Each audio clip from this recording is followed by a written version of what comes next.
Bana, yes, tupo tena hapa Eze Sport TV kama kawaida nilivyokujuza. Unayo nafasi ya kusubscribe kwenye channel yetu, lakini pia unayo nafasi ya kutembelea kwenye mitandao ya kijamii pale Facebook, pale Instagram ni Eze Sports TV. Unaenda unatufollow pale ili uendelee kupata updates mbalimbali za habari za michezo na burudani, lakini pale TikTok pia Eze Sports 4, yani ukiandika Eze Sports 4 mbele yake basi utatupata hapo na mambo mengine yataenda vizuri zaidi. Lakini pia Elisha, pia ukiandika Elisha Singa 17 unampata pale vizuri kabisa pale TikTok, lakini pia na pale Instagram vivyo hivyo unampata vizuri kabisa kabisa, ili uendelee kupata habari na uchambuzi mbalimbali kuhusiana na michezo ya hapa nyumbani na nje ya hapa nyumbani. Leo tunakuja kuzungumzia mchezo wa klabu bingwa barani Afrika, mchezo ambao unakutanisha timu kutoka Tanzania, yani Simba Sports Club ambao wamesafiri mpaka Tunisia kwenda kukutana na Esperance Sportive de Tunis kwenye mchezo wao wa 3 wa hatua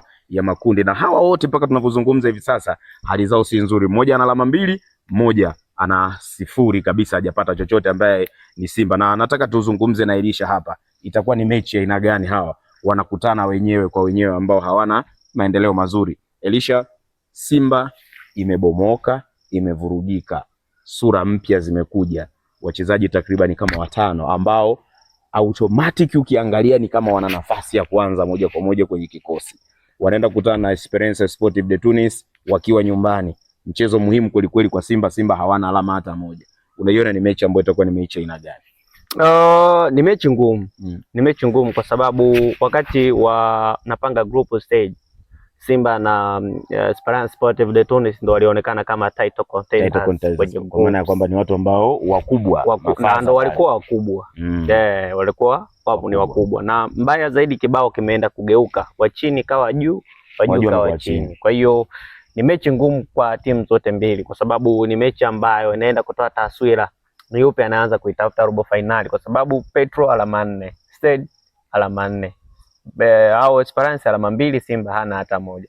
Ili Simba anzishe safari ya matumaini ya kuitafuta robo finali, lazima aweze kupata matokeo ya ushindi kwenye mchezo ambao wanaenda kucheza, kwa sababu akipata alama moja tu maana yake ni kwamba safari yake inaweza kufanya inaweza ikaishia hapo.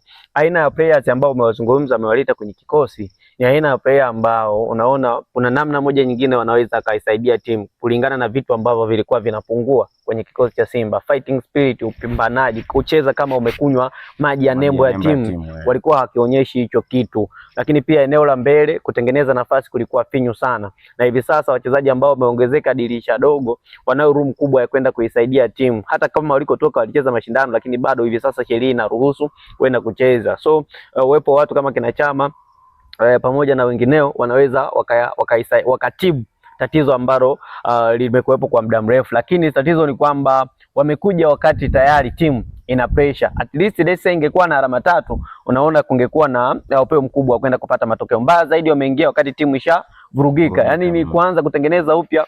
Na binafsi sitoshangaa endapo Simba wakashindwa kupata matokeo na wakashindwa kutinga hatua robo finali, kwa sababu washaharibu toka mwanzo. Sasa ongezeko la hawa wachezaji, badiliko la benchi ya ufundi, kwa sababu Steve Becker hakuwepo wakati kikosi wakati Simba anavuka na anakutana na hiyo changamoto, lakini wameongezeka wachezaji wengine wapya ambao akiwepo kina Klatos Chota Chama, wameongezeka hapo kwa ajili ya kuongeza nguvu. Unaona kuna kitu ambacho kinaweza kikabadilika kwenye mchezo wa hapo, mchezo ambao wataenda kucheza dhidi ya Esperance Sportive de Tunis, na kama utabadilika, unafikiri nini ambacho kinaweza kikawafanya sasa Simba wagain momentum? Kwa sababu na Experience nao pia hali sio nzuri, kwa sababu hawajapata pia nao matokeo ya alama 3 kwenye michezo miwili waliocheza.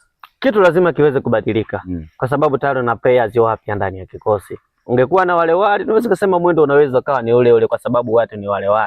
Lakini kwa kuwa zimekuja sura mpya, benchi la ufundi jipya, maana yake ni kwamba kila kitu kinaenda kubadilika.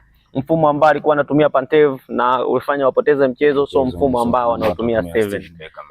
Kwa hiyo ni mechi ambayo itakuwa na taswira mpya kwa upande wa Simba, hususan eneo ambalo lilikuwa na changamoto kubwa, ni eneo ambalo la kutengeneza nafasi. Na kama nakumbuka kwenye mechi mbili zote walitengeneza nafasi nyingi sana, lakini wakashindwa kuzitumia. Kwangu mimi naiona Simba hii inaweza kawa na hatari mkubwa kwa uwepo wa Klatos Chota Chama, na mimi binafsi nina mtazamo tofauti na watu wengi ambao wanafikiri Uwepo wa Chama utamfanya Jonathan Soa atafunga sana, uwepo wa Chama utamfanya Suleiman Mwalimu atafunga sana. Kwa sababu gani? Lakini huenda pia hata nani huyu Mpanzu anaweza kashaini zaidi kwa sababu Chama ni miongoni mwa watu ambao wana uwezo mzuri wa kukaa na mpira na ni distributor mzuri sana. Na kwa nini nimezungumza hivyo? Ni aina ya mpira ambao Simba wanaocheza. Simba wanapigana moja moja, hawana ule mpira wa kasi kama ule wa kina Luis Jose Nixon, akina Hassan Dirunga. Ule mpira wa Simba ile tofauti na Simba hii. Nipe moja nikupe twende mbele, nipe moja nikupe tusogee mbele. Na ndio maana nimesema hawa wanaweza wakafunga, kwa sababu Jonathan Soa, Suleiman Mwalimu, Elie Mpanzu wamekosa mlishaji, na Chama ni miongoni mwa watu ambao walishaji. Na kuelekea kwenye mchezo wa siku ya kesho, key players ni Clatous Chota Chama, na hakuna namna yoyote ile ambayo Steven Becker atamwacha Chama nje, na endapo atamwacha Chama nje, basi tatizo litaendelea kuwa ni lile lile. Kwa hiyo taswira mpya naiona kwa Simba kwamba kesho wanaweza wakapata ahueni ya kupata matokeo, lakini kumbuka wanacheza na Mwarabu na yupo kwenye uwanja wake wa nyumbani. Unazuiaje sasa? Of course ni timu yenye experience. Wana watu kama kina yani sasa Rodrigo Rodriguez miongoni mwa watu ambao wana experience kubwa, mlinda wao mlango Memch miongoni mwa magolikipa ambao wana experience, wamecheza finali mbele ya National Al ameruhusu bao moja, bao ambalo lilifungwa na Rami Labia pale International Cairo kule Tunisia, mechi iliisha bila. Kwa hiyo ukijaribu kuangalia ni kipa ambaye ana uzoefu na ana ubora mkubwa, lakini vipi beki za Simba unamzuiaje? Yani sasa miongoni mwa watu ambao akili kubwa, maarifa, na ni miongoni mwa washambuliaji ambao wana kasi na speed pia. Kwa hiyo kabla Simba hawajawa na momentum nzuri ya kutaka kushambulia na kutafuta nafasi ya mabao, lazima kwanza uweze kumaintain eneo lako la defensive, na kuna makosa ya mara kwa mara ambayo Simba wamekuwa wakiyafanya. Kwa mfano, kuacha space kubwa kutoka beki wa kati hadi beki wa pembeni. Pale katikati kumekuwa na baki na nafasi kubwa, ndio kitu ambacho kiliwafanya Mtibwa Sugar wakapata bao kwenye mechi ya ligi. Lakini pia kuacha mstari mkubwa kati ya mabeki wa kati hadi eneo la kiungo. Hapa katikati kumekuwa kuna baki na room kubwa, ndio kitu ambacho kiliwafanya wakapoteza mechi na Atletico Petro de Rwanda. Aina ya mstari ambao walikuwa wameacha, mtu alikokota mpira muda mrefu akaangalia pige wapi, hatimaye watu wakajichanganya kwa sababu kulikuwa na gap kubwa. Kwa hiyo hayo ni maeneo ambayo wanapaswa kuyazingatia na kuyafanyia kazi, kwa sababu Waarabu tutawafahamu fika. Ukiwaachia nafasi kasi, yani watacheza kwao, kwa sababu washajua wewe unaacha nafasi. Watacheza kwanza kwao, watakuvuta uende. Ukishajaa kwenye zoni yao, watapiga mpira moja mrefu, space ziko wazi, watu wanafika, wanakufunga, wanarudi. Wanasema da, mbona umetuacha sisi ndo tunamiliki lakini wanatufunga? Ni kwa sababu wanacheza kwenye huo mpango. Kwa hiyo lazima kwanza wazingatie kwenye hizo engo mbili. Walitawale kwanza box lao, baadaye waangalie namna gani tunaweza tukaingia kwenye box la mpinzani tukafika na tukafanya shambulizi kisha tukapata bao. Na hii ni mechi ya kwanza kati ya Esperance Sportive de Tunis na Simba. Na ni miongoni mwa mechi ambayo watu wengi wamekuwa wakiisubiri, kwa watu wengi, kwa sababu ni muda mrefu Esperance amekuwa akifanya vizuri, Simba amekuwa akifanya vizuri. Kwa hiyo ni miongoni mwa mechi ngumu sana. Sawa, Simba wanahitaji matokeo kwa namna yoyote ile. Wafanye nini ili kusudi walau sasa wapate matokeo, yarejeshe matumaini kwa timu, lakini pia yarejeshe matumaini kwa mashabiki na utulivu upatikane, kwa sababu Simba akipata matokeo naamini utulivu utapatikana. Wafanye nini? Na wakati huo tutamalizia, unaona kuna goli ngapi ambazo zinaweza kupatikana? Cha kufanya ni kuipambania nembo ya klabu. Hicho ndio kitu cha kwanza. Huwezi kupata matokeo ya ushindi kama huipambanii nembo ya klabu. Kama tushashiba hivi. Yaani mnakimbia uwanjani kama vile watu hawataki. Yaani mpo uwanjani kama yani kuna mtu tukamilishe tu ratiba tuondoke.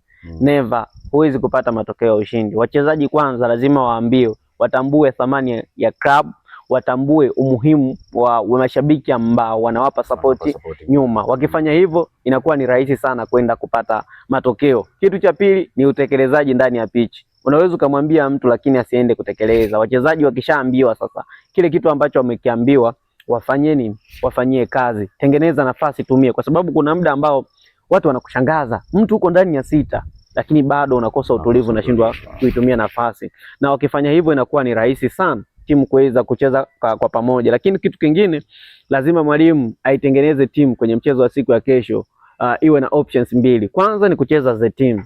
Ikishindikana, angalie ni mchezaji yupi ana ubora mkubwa, individual brilliance yake, uwezo binafsi unaweza ukaisaidia kuibeba timu.